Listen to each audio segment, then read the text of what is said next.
The Milwaukee Brewer Television Network are Miller Lite, sole sponsor of the Match of the Century. Light up. Good evening and welcome to Major League Baseball's newest stadium, Toronto's $500 million state-of-the-art Sky Dome.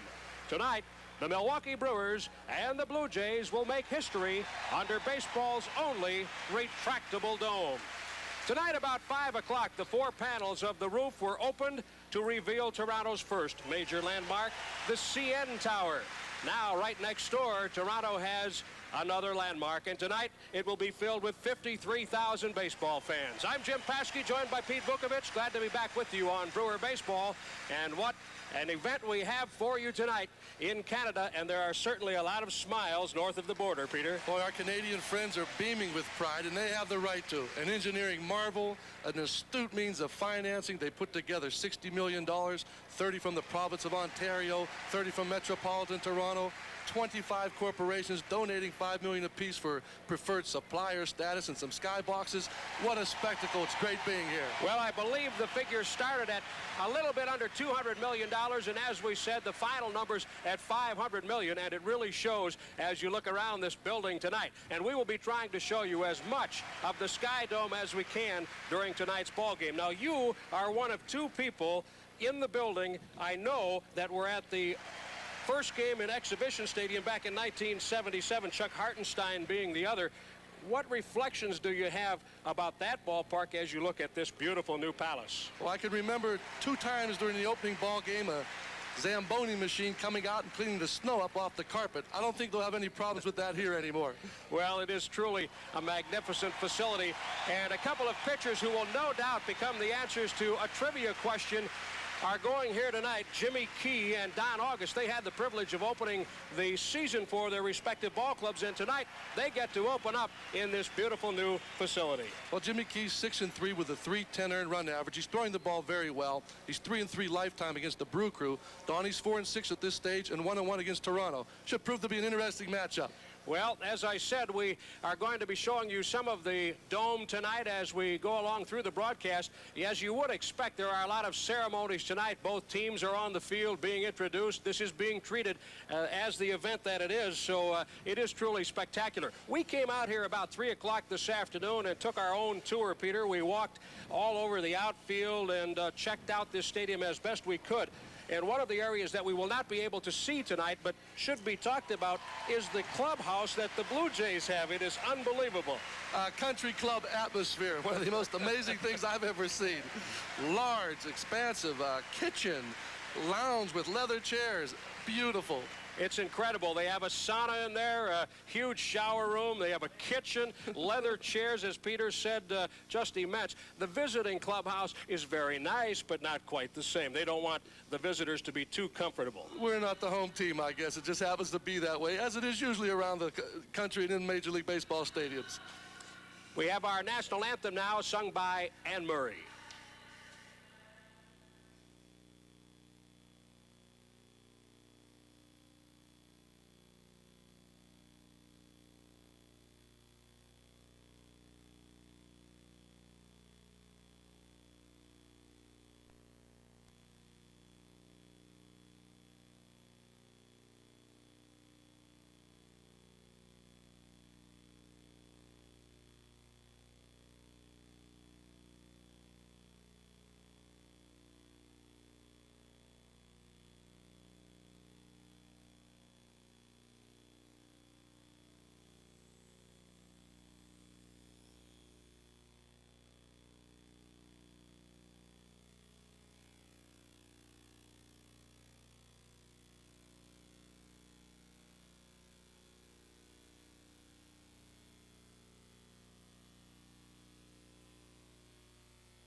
As we look around the Sky Dome and at the CN Tower, we might say to our neighbors to the north, "Oh, Canada."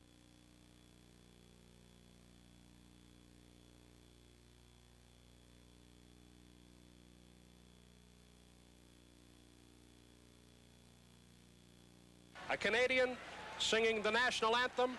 You could see smiles on the faces of this sellout crowd. It was a magic moment.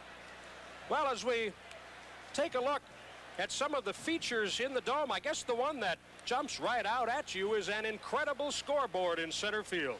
3 stories high, 9 stories wide, 35 by 115, made by the Sony Corporation for a very large amount of money. I think it's up around $20 million or better. The clarity on that screen is fantastic. Flanked on either side, message boards.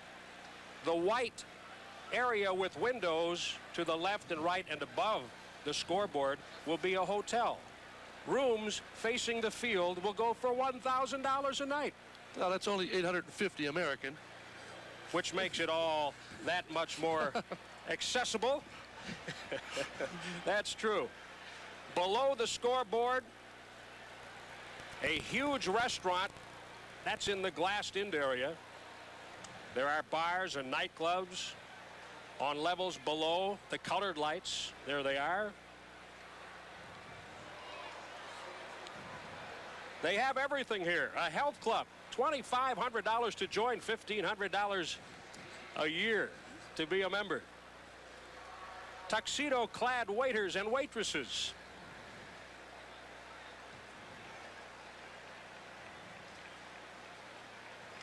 I guess you can play baseball in places like El Paso and Stockton, Helena, Medicine Hat, but this is the show, and this is why.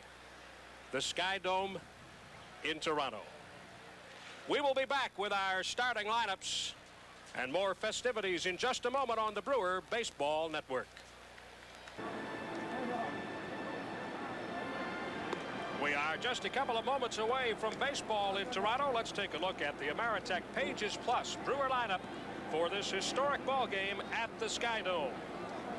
Tom Trebelhorn will have Paul Molitor leading off and playing at third base. Robin Yount will be DHing. He has a sore finger and will be unable to play in center field. Gary Sheffield will be the shortstop. Rob Deere in right, batting fourth. Glenn Braggs in left. Brock at first. B.J. Surhoff behind the plate. Mike Felder will replace Robin Yount in center, and Gus Polidor will play second base. Jimmy Gantner has the sore elbow after being hit yesterday by Jimmy Jones, and he is also suffering the effects of the flu bug. Defensively for the Blue Jays in this ball game, Jimmy Key and Mike Witt. I should say Ernie Witt will be the battery. Kelly Gruber, Tony Fernandez, Nelson Liriano, and Fred McGriff around the infield. George Bell, Lloyd Mosby, and Junior Felix left to right in the outfield tonight. And the umpires, Rocky Rowe behind home plate. Mike Riley at first, Rich Garcia at second, and Dale Scott will work at third.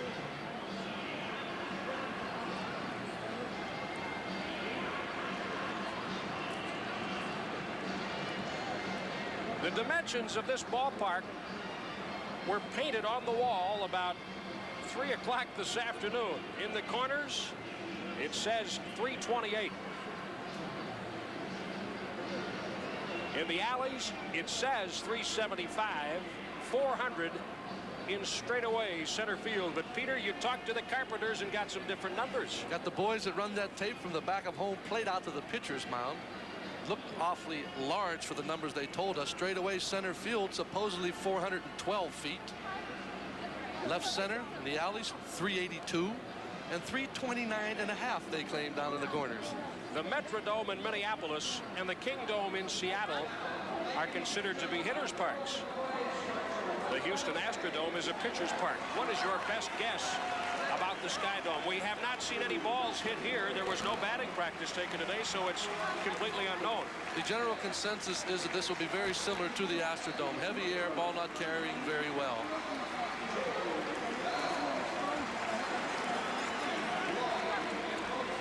You look at the dimensions of the field, though, as a pitcher, shouldn't bother you too much either way. It's an awfully large field, a lot of pasture out there for the outfielders to roam. Another interesting aspect will be the wind currents in here. There are 3 large flags hanging over the enclosed portion: the American flag, the Canadian flag, and the flag of the province of Ontario. And those flags have been blowing around. You can imagine with the cupped end of this stadium, you will get some currents through here as the winds come in off Lake Erie. And the fielders haven't had many opportunities to take fly balls under those type conditions, so it's going to be a learning experience for everyone for a while at least. Jimmy Key is 6-3, making his 13th start of the season. He's 28 years old. He has a 3.10 earned run average. There you see his lifetime record against Milwaukee and his earned run average. Key has been very stingy of late. He has held opponents to 3 runs or less in 7 of his last 8 starts and 10 of his last 12. One number pops out on Jimmy Key. He does not walk many batters, averaging just 1 every 13 innings. So he is a very, very fine control pitcher when his game is on. And he's given up less hits than innings pitched. 82 hits in 90 innings. Very good. And only 4 long balls. So that's a basic reason why that earned run average is down around the 3-0 mark. Good, solid, knowledgeable pitcher. Not a real overpowering pitcher, but he mixes his pitches very well. We'll see the basic 4: fastball, slider, curve, and change from Jimmy Key. He likes to cut the fastball, run it in on those right-handers, and he'll turn it over as well, sink it down and away from them. The Toronto Blue Jays are coming off a 3-game sweep in Boston. Paul Molitor steps in. The first pitch at the Sky Dome about to be thrown by Jimmy Key. Molitor batting .309. Paulie had a good homestand. Yeah, just the first pitch, I'm out of there. The first pitch ever at the Sky Dome is a strike call. There's the baseball that will be removed from the game by Rocky Rowe. And you should have seen the flash cubes and flash bulbs around this stadium. It was blinding.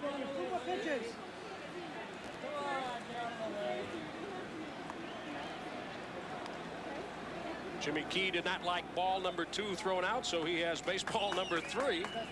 And Molitor stands in ready to go. The 0-1 pitch. That evens the count. A ball and a strike. He'll cut that fastball. You'll see a lot of ground balls if Jimmy Key is on his game tonight. Breaking pitch. Molitor has a base hit. The first hit of the Sky Dome. Molitor rounds first base. He goes into second to throw. Not in time. Molitor has a double, a 2-bagger to open up this great new ballpark. We see the same breaking ball he threw him at first pitch, this time middle to outside part of the plate and about mid-thigh high. Dark jumps on it into left center field. Mosby runs to it, gets to it, but can't come up in time to get Molitor in with the stand-up double. Here's Robin. Molitor now 14 doubles. He leads the ball club. Robin shares the RBI lead with 31. This one gets away from Ernie Witt, but Molitor holds at second base. And for Molitor, 10 of his last 16 hits now have been for extra base hits. See Robin's numbers. Boy, he had a great homestand too, batting .319, 4 home runs. He has 31 runs batted in for the season, and 15 of them came on the homestand. Shows bunt, takes ball 2, 2-0.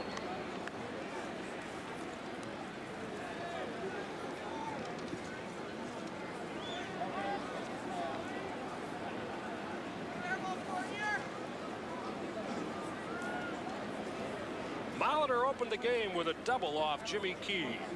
Nobody out in the first. 2-0 pitch, and again Robin shows bunt and takes a strike.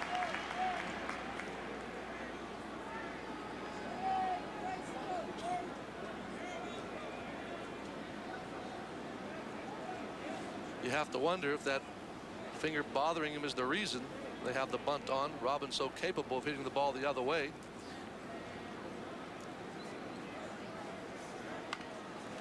There's the bunt. Gruber charges at third. He'll throw out Robin with Paulie moving over.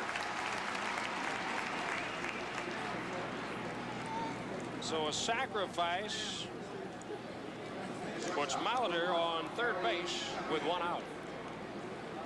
And Robin doing an excellent job bunting the ball hard enough to force Kelly Gruber to come in and make the play, having no attempt or shot at Paul Molitor going from second to third. Up steps Gary Sheffield.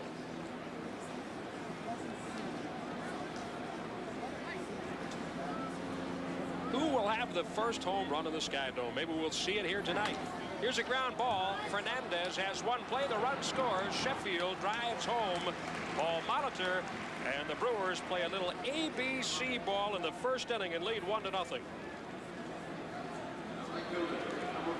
Chef wasting no time, gets that sinker. Ground ball pitch. Fortunately, Fernandez playing deep enough to get the run in. That's RBI number 17 for Gary Sheffield. And the Brewers are on the board. Well, you have to like that.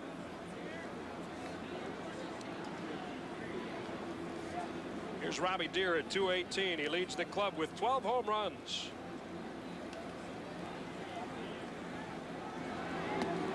Big breaking pitch from Jimmy Key.